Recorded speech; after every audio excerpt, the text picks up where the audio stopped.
नमस्कार, जय हिंद। 2024 का चुनावी दौर या जो जहां जहां चुनाव होने थे वो दौर अब खत्म हो चुका है। 2024 में अब कोई भी इलेक्शन नहीं है। अब जो चुनाव होंगे वो होंगे 2025 में, और इनकी शुरुआत होगी दिल्ली के विधानसभा चुनाव से। जैसी कि संभावना है कि दिल्ली के जो विधानसभा चुनाव हैं वो फरवरी महीने में हो सकते हैं। पर दिल्ली में जो इंडिया गठबंधन है वो टूट गया है। इंडिया गठबंधन की जो मुख्य दोनों पार्टियां हैं दिल्ली में, कांग्रेस पार्टी और आम आदमी पार्टी, दोनों में कोई गठबंधन नहीं हो रहा है विधानसभा चुनाव के लिए। ये दोनों पार्टियां क्लियर कर चुकी हैं, साफ कर चुकी हैं कि हमारा एक दूसरे से कोई गठबंधन नहीं होगा, और दोनों पार्टियां अपने दम पर दिल्ली के विधानसभा चुनाव लड़ने जा रही हैं।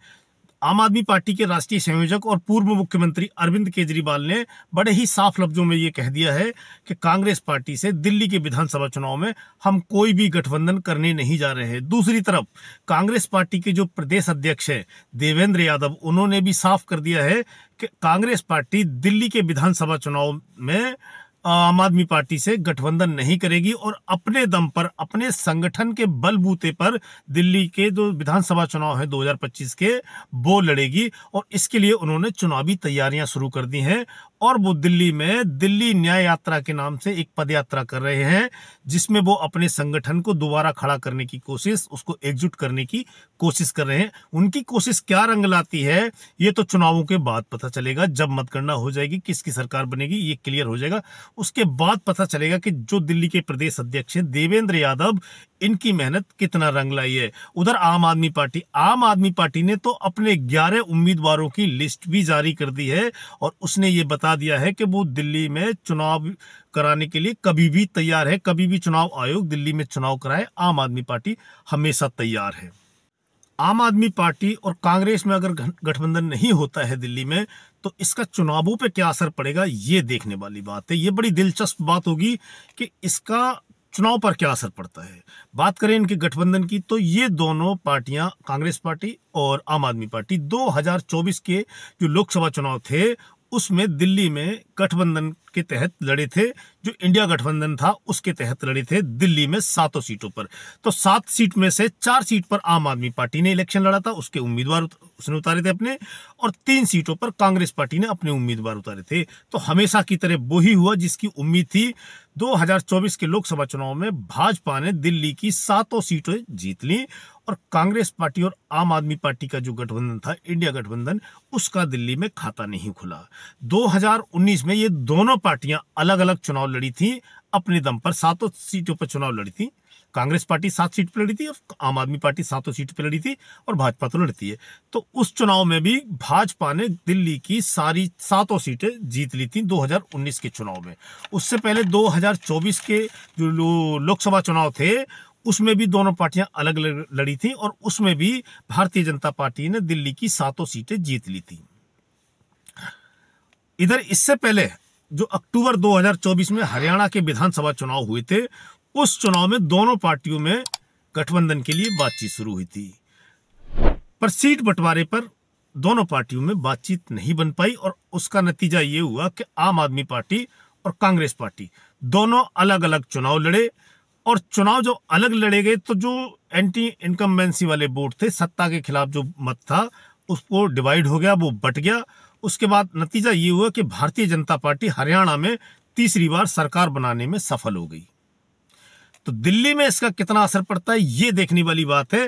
पर आम आदमी पार्टी की मैं बात करूं तो आम आदमी पार्टी को दिल्ली में पूरा भरोसा है कि वो अपने दम पर सरकार बना लेगी।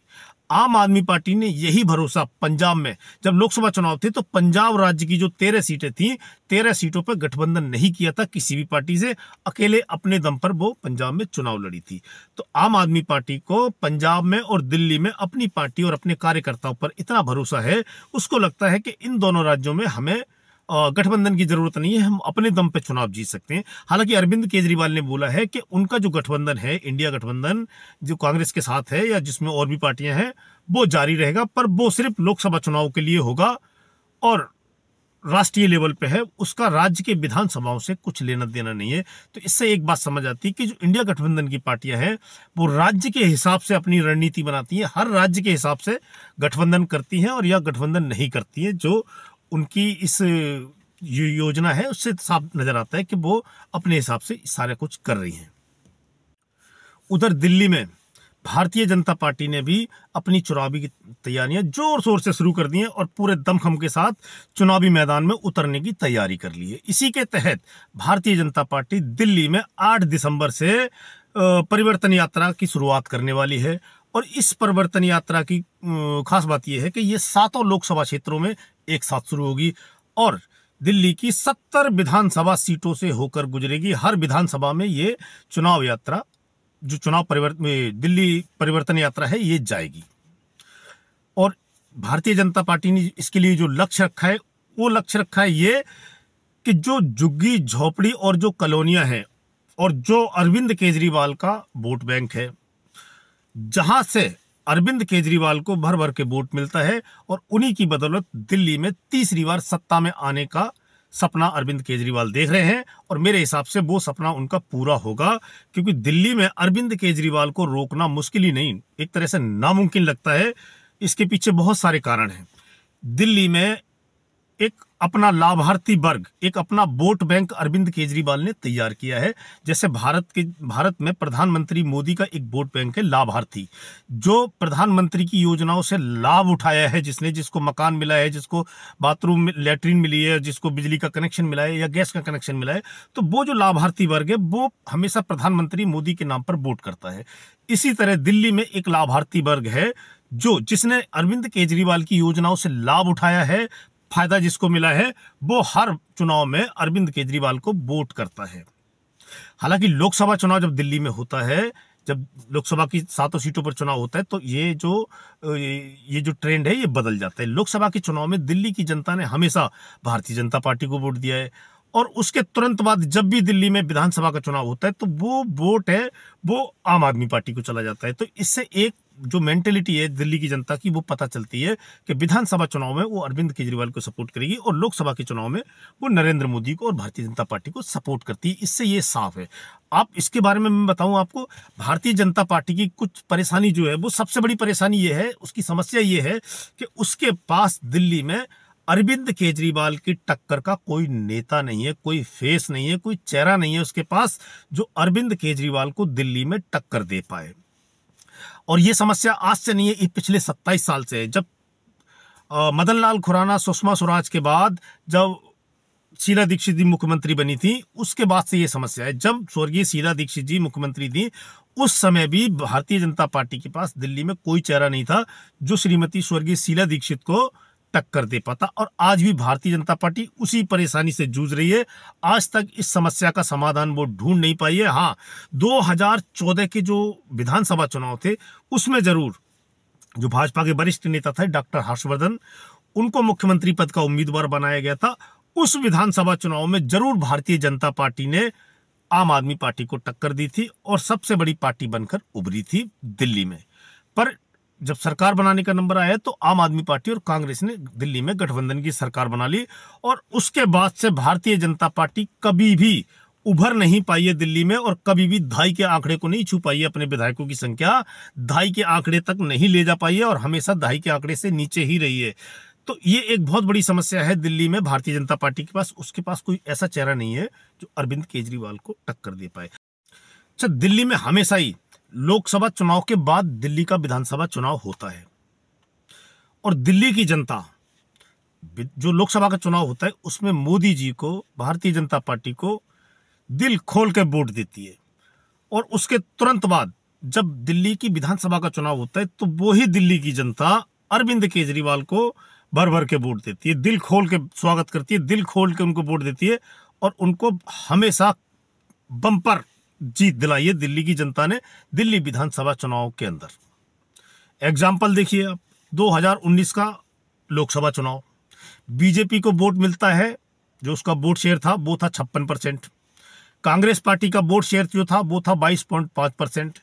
आम आदमी पार्टी का जो वोट शेयर था वो था 18.1%। बीजेपी को 7 सीटें आई। हालांकि ये हो गई लोकसभा चुनाव की बात। इसके तुरंत बाद होता है विधानसभा का चुनाव दिल्ली का। बीजेपी को वोट परसेंट जो 56 था वो घट के हो जाता है 38, सीटें मिलती है 8। कांग्रेस का जो वोट परसेंट था 22.5%, जो वोट शेयर था वो घट के हो जाता है 4। उसका जो वोट था वो चला जाता है आम आदमी पार्टी को, और आम आदमी पार्टी का जो वोट था 18.1%, वो सीधा बढ़ के हो जाता है 53%, और सीटें आती हैं 62। ऐसे ही दिल्ली की लोकसभा चुनाव 2024 में जब बीजेपी का वोट परसेंट होता है 54%, और कांग्रेस का वोट परसेंट होता है 18%, और आम आदमी पार्टी का होता है 24%, और बीजेपी की सीटें आती हैं 7 की 7। तो 7 सीटें भारतीय जनता पार्टी जीत जाती है, और दोनों पार्टियां दिल्ली में अपना खाता नहीं खोल पाती हैं, और दिल्ली में बीजेपी को बम्पर वोट मिलता है। ये दिल्ली की जनता जब भी वोट करती है तो यही होता आ रहा है, यही ट्रेंड चल रहा है पिछले कई सालों से। ये एक रिसर्च करने वाली चीज है कि इस पे ऐसा क्यों होता है कि दिल्ली की विधानसभा चुनाव में जो जनता है वो आम आदमी पार्टी को चुनाव देती है, और लोकसभा चुनाव में भारतीय जनता पार्टी को वोट देती है। ये सोचने वाली बात है। पर जो अभी जो 2025 के जो चुनाव हैं, इसमें मुझे लगता है कि अरविंद केजरीवाल की सीटों की संख्या जरूर कम होगी, पर अरविंद केजरीवाल को अभी भी दिल्ली में हराना मुश्किल नहीं, नामुमकिन है, क्योंकि किसी के पास कोई चेहरा नहीं है, कोई फेस नहीं है, और जो अरविंद केजरीवाल ने अपना एक वोट बैंक तैयार किया है, उसकी टक्कर में किसी के पास कोई योजना ऐसी है नहीं जिसपे जनता भरोसा करे। जनता उस पर भरोसा करेगी जो उसको सुविधाएं मिल रही हैं। जो नई सुविधाओं की घोषणा अगर भारतीय जनता पार्टी या कांग्रेस पार्टी करती है तो जनता उन पर क्यों भरोसा करेगी? क्योंकि उसको पहले से जो चीजें मिल रही हैं, जो फैसिलिटी मिल रही है, उस पर उसको भरोसा है। और मुझे नहीं लगता कि दिल्ली की जनता इतनी जल्दी अरविंद केजरीवाल को सत्ता से बाहर कर देगी। अगर उनको कुछ नुकसान हुआ चुनावों में, पर फिर भी अरविंद केजरीवाल अपनी सरकार बनाने में सफल हो जाएंगे, क्योंकि जो उनका वोट बैंक है, कॉलोनी झुग्गी झोपड़ी वाला, वो उनके पीछे आज भी खड़ा हुआ है। उनके पीछे आज भी उनके नाम पर वोट देता है। चाहे मुख्यमंत्री अभी आजसी है या कोई और होता, तब भी आम आदमी पार्टी को वोट मिलता।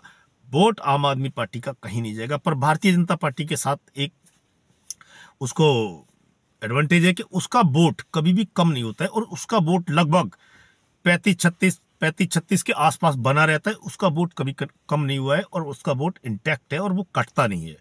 अगर भारतीय जनता पार्टी कुछ मेहनत करती है और कांग्रेस कुछ मेहनत करती है, तब कांग्रेस पार्टी और भारतीय जनता पार्टी अरविंद केजरीवाल को टक्कर दे पाएंगे। फिर भी आम आदमी पार्टी की सरकार बनने से दिल्ली में नहीं रोक सकते, क्योंकि केजरीवाल को अभी भी उनको झुग्गी झोपड़ी और कॉलोनियों में उनका बहुत बड़ा वोट बैंक एक बनकर तैयार हुआ है। वो लाभार्थी वोट बैंक है। जैसे मोदी जी ने अपना एक वोट बैंक तैयार किया है पूरे देश में लाभार्थी वर्ग का, वैसा ही एक वोट बैंक दिल्ली में अरविंद केजरीवाल ने तैयार कर लिया है अपने लिए।